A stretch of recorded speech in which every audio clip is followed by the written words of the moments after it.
What's up everybody, Tom here with another video.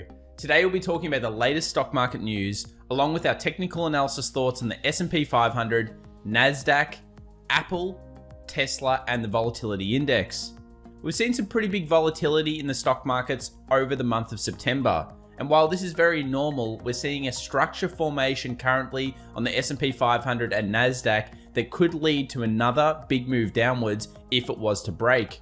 So what's sentiment telling us in the markets and what are we seeing? Stay tuned.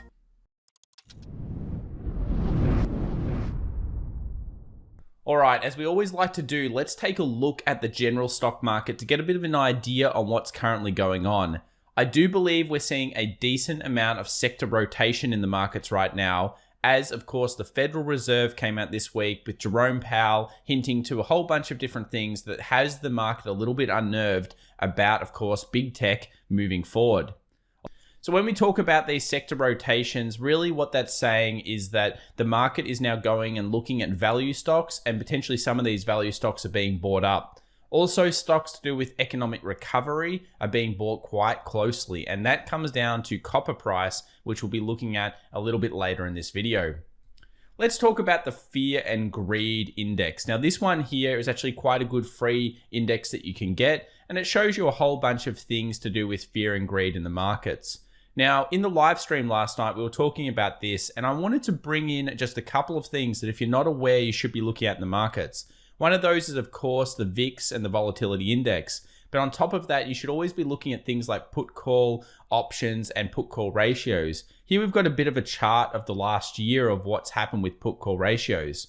Now, traditionally, when people don't expect something to happen in a market, it often does. And that was certainly the case this time around. We had, of course, extreme euphoria in the markets, an extreme high on the NASDAQ, and of course, new highs on the S&P. And at the same time, you'll notice that this put-call ratio, as in the amount of puts in the market, was becoming the lowest it has been in 12 months. Now, after that point, we've of course seen a sharp fall in the markets and an increase, therefore, in the amount of puts that are coming into the markets. And I think there's a bit of a variation here that we need to be very careful of. Every time the put-call ratio has got between about that 0.8 and that 1, we've seen usually the markets recover. Now, are we at that point right now? Not quite. But I would be looking at this and thinking if we're bottoming out or we're finding a level that's good support on the markets and we have the put-call ratio going up to between a 0.8 and a 1, it could be one of those signs that we use in the markets to help you decide whether there's a bottom or, of course, it's safe.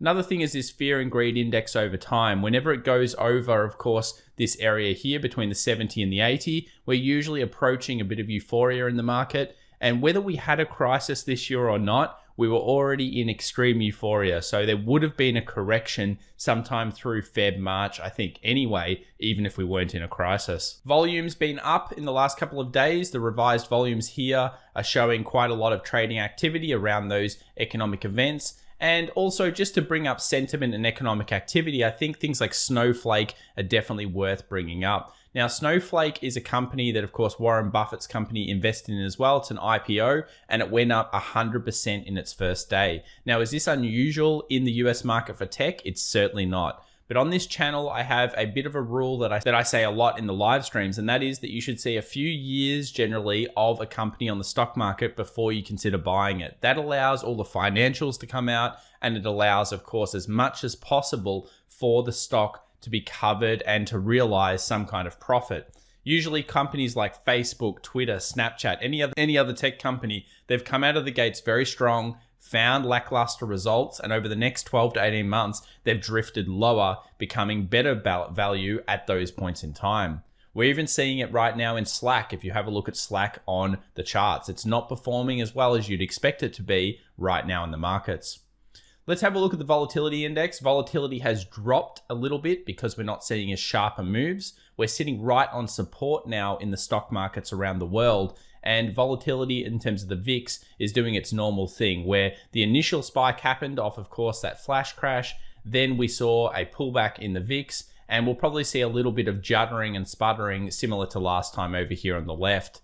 Now, the VIX is one of those things that's difficult to trade because of the cost, but at the same time, we use it more as a gauge where it's above the 20, anything can happen and we can see some extreme volatility. When it's below the 20, we're in usually a very normal market. On to the dollar index, what's happening here? Well, the 92 is of course firms, and after the Fed news, we really are seeing it still trading within this range. If we go down to a daily time frame, you'll notice here that while it had some initial strength, it's still really stuck in between the range between the 93.80 and the 92. And we've effectively got dollar not knowing what it wants to do, whether it wants to find strength or it wants to find weakness. I think that TA wise, it's very difficult for us to find a real trade here right now, but we'd always be wanting to set alerts for either of those sides. And of course, down here, there could be buying opportunities, and up here, there could be selling opportunities as well because of the nature of a channel pattern formation. On to copper. Now, copper is looking incredibly bullish. We're about right now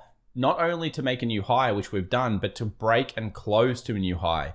Now, we're big believers on this channel about copper, and the essence of copper going up usually is very positive for the markets. So we saw materials do quite well yesterday, and of course we've seen a general strength in the S&P compared to the Nasdaq, which has been usually the better performer. And this is because the economic recovery is supposedly underway. We're seeing decent figures coming out, although that can be argued either way. But copper is certainly performing well. And this was, of course, a channel pattern formation that we've been talking about. So if it breaks out, we expect quite a lot of strength in copper. And in fact, that be quite positive for the markets. I'd still want another daily close above, and then of course the conservative entry style that we always talk about. But at this point, copper is looking positive, showing that this pullback in the market is most likely just a corrective phase. Tesla here continues to be incredibly strong compared to the rest of the market. It bounced very heavily off the pre-structure. So we were talking about this structure over here acting as support. It certainly did, and then it moved up. And right now, Tesla is all about battery day. That will be next week, and we should be hopefully talking about that in a live stream as well. If we go down to a 4 hour, in terms of what we're seeing, there is some structure around this 420 with previous resistance acting as support and a 20. And then there's also buying support here at around this 388 to 390 zone, where previous resistance, previous support, and previous resistance could act as a zone of buying pressure.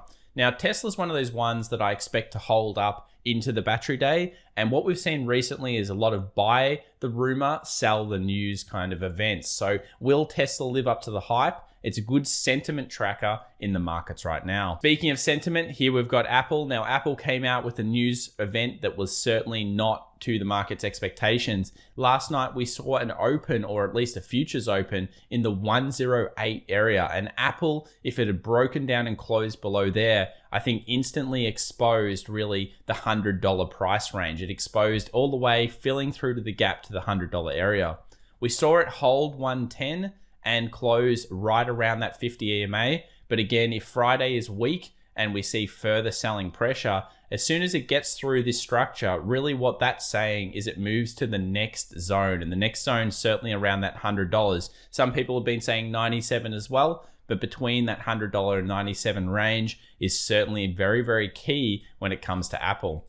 If we have a look at the weekly as well, it becomes even more apparent why this is going to be good support. 20 moving average on the weekly, sitting right around that level. And again, I think that Apple will only break low if we see a big break of the Nasdaq, which we'll be talking about in just a minute. On to the S&P 500. Now, of course, we've been talking about this. Monthly pivots do matter on the S&P 500. We're still sitting around that monthly S1. But if we get down to the monthly S2 and we break through the current range, we're going to be going to 3,200 flat. And we've talked about how that is a very key zone in terms of structure and in terms of the market overall. If we have a look at what's going on right now and we actually consider, yes, the market is pretty much being trapped between these two moving averages, the 20 exponential moving average and the 50 exponential moving average, we go down to something like a 4 hour, we're effectively trapping the market within a range. Now, what do we know about ranges? When ranges are broken, they have good targets. They also show a coiling of the market. Effectively, the market is stuck within an area, and when that area breaks, it has a high statistical chance of going to the next area or zone.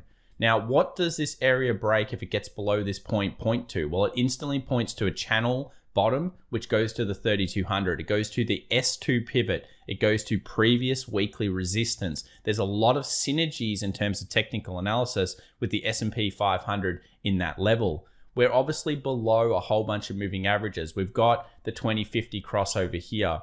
If the market continues to fall down, this 20 will meet with the 50 as well and potentially cross down. We may stay in the channel for a little while before breaking low or something like that. But in terms of the bulls that want the market to go up right now, you need it to buy off this zone. Usually I have a bit of a rule with channels: the first touch, the second touch, and the third touch. All of these touches are usually respected. Now, if the market does not bounce off this zone and it comes down for the fourth touch, often the fourth touch is actually a very weak point in the market. The fourth touch does not often hold the market. And why that is? Well, it's purely down to statistics. I guess if it tests the level enough times, it's really showing weakness. Another thing with TA is that if you have, let's say, the first touch and it bounces all the way to the high, the second touch and it bounces all the way to the high, the third touch and it goes like halfway and then comes back down to touch again, what's that telling us about the psychology in the market? Well, it's saying it was strong here, as in there was buying pressure. It was strong here as it was buying pressure as it pushed all the way up. And then this third time, it weakened. The buying, the dip pressure was not as strong. We saw it only get halfway up and then come back down. Another reason why often the fourth touch does not work as well. Onto the NASDAQ, probably my favorite chart at the moment in terms of figuring out sentiment in the markets. Well, the NASDAQ is certainly showing very heavy support around this 10,950 to 11,000 on the futures. Futures trading has been relatively negative in the Asian session yesterday, and usually before that, positive each day. We've found support again at, of course, this 10,950 zone on the futures, and we've bounced off that. Now, again, it comes down to the 1, 2, 3. We've got 1, 2, 3. Do we find the market going up and testing the highs again? Of course, that would be a bullish indicator inside of the channel. A break high would be incredibly bullish, and we've talked about that quite a lot in some of our videos. But if we go up maybe to the 20 moving average over here on the 4 hour and then start to push back down and touch the fourth time, this is really putting a lot of downward pressure on the markets. And that's when we're setting up for a pretty large move to the downside. What distance do we get? Like any good channel, we take the distance of the move from, of course, the low to the high. We extrapolate that out and hope there's some market structure behind that point. And the great thing about this particular channel, if this was to happen, there is certainly market structure. Now, how do you trade these type of things? I always get asked that question in the live stream. The best way to trade it is to wait for confirmation. Just like we saw over here before the Fed announcement, we didn't get confirmation. If the market closes through this low down here, as in the body candles close below, that is bearish. That could be maybe your trigger. That's obviously the breakout signal. There is another way of looking at it though, where you wait for it to come back and test the previous supports, and that becomes resistance, known as role reversal in technical analysis. At that point, then you look at going, of course, short, and you make your own decisions. But at the end of the day, that's the kind of conservative answer that you can go with TA. So that probably wraps up our thoughts on the NASDAQ and the S&P 500 right now. We've got options expiry as well in the US, which is always an important time for Wall Street to push the market to whatever, of course, is the strike that is less picked. At this point, we're really thinking, can the weekend cause selling in the afternoon? Remember, if we see selling in the afternoon coming into a weekend, that is usually the big people taking out their trades, closing them because they're concerned about event risk or some kind of risk on the weekends. It doesn't show good sentiment for the markets as well. So again, it all comes down to the end of the day rather than the start of the day in the stock market. If you've enjoyed this video, please make sure to, of course, subscribe and hit that alert button. And we're doing a live stream next Monday at the bell as well. So I really appreciate everyone's support, and I wish you all the best in your markets, whether you're investing, trading, or doing whatever else you're doing. Bye for now.